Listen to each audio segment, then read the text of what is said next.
دا د بشر منافق متعلق نازل شوی دی.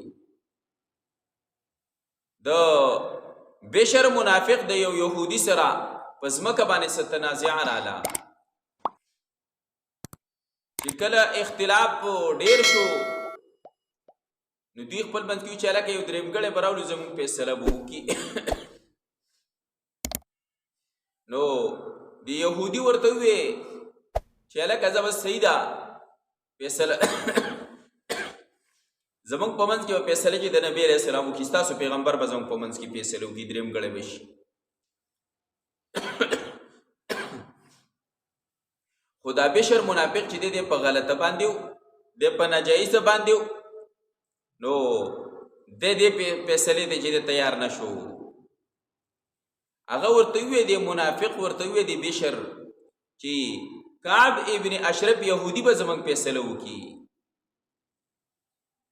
اوس یهودي هغه ته پته و چې نبی علیه السلام رشوت نالی، ناجایز فیصله نه کوي، د حق فیصله به کوي. نو ځکه به نبی علیه السلام به زموږ فیصله وکړي. او د دې خپل چې کوم د دوی مشر و کعب ابن اشرف یهودي دا د دوی لوی عالم و، په هغه باندې پوره اعتماد نه و چې کیدی شي دی چې دی پیسې والي دنیا چې دی هغه غوره کړي او دی چې دی غلطه فیصله وکړي. خو د منافق چې کوم دی خو په زړه کې غلو، دی خو په ناجایزه او ناحقه باندې و. دته خو پته و چې نبی علیه السلام به د حق فیصله کوي. نو ته ووایې چې نبی علیہ السلام د کعب ابن اشرف ته فیصله وشو، هغه فیصله وکړي. خیر دا اختلاف پیدا شو، فیصله نبی علیہ السلام ته ویوړله. نبی علیہ السلام چې کله د دواړو خبره واورېدله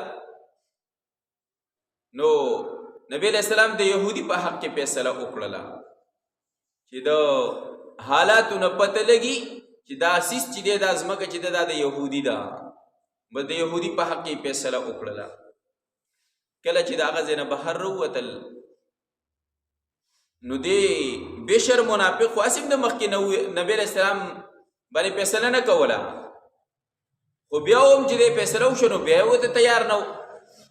نو چې بهر راووتل دی یهودي ته وایي یاره وایي په دې فیصله باندې زه مطمئن نه یم، په دې فیصله باندې زه مطمئن نه یم. نو وایي څنګه؟ نو وایي څه وکړو؟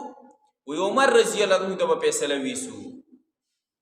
هغه ورته وایي چې ګوره ستاسو پیغمبر ته د پیغمبر ستاسو پیغمبر خو پرې ایمان هم نه دی راوړی، تا پې ایمان هم راوړی دی او فیصله هم ستاسو پیغمبر وکړو، ته اوس بیا نه مني. نو د بشر دا خیال و د منافق چې عمر رضی الله عنه د یهودیانو په باره کې ډېر زیات سخت دی، نو کیدای شي چې موږ هغه له فیصله ویسو، هغه فیصله کوي نو بس اډو د یهودي خبرې ته باډو غوږ کېني دی، زما په حق کې به فیصله کېږي. دا خو دا خیال و، دا خو په خپل زړه کې داسې خوشحاله و. خو چې د یهودي ورته بار بار وي چې ګوره ستاسو پیغمبر خبره کړې ده، فیصله کړې ده، دغه به ومنو. وی نه نه ویل عمر رضی الله عنه فیصله وړو. هغه به زه صحیح دی لاړ چې عمر رضی الله عنه به فیصله ویسو. چې هلته کې کله لاړ عمر رضی الله عنه دواړه میلاو شو، خبره دواړو وړاندې کړله چې زمونږ دغه رنګې په ځمکه تنازعه ده.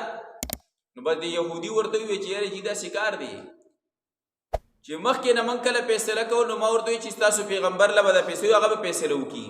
دی وایي چې نه کعب ابن اشرف یهودي به فیصله وکړي.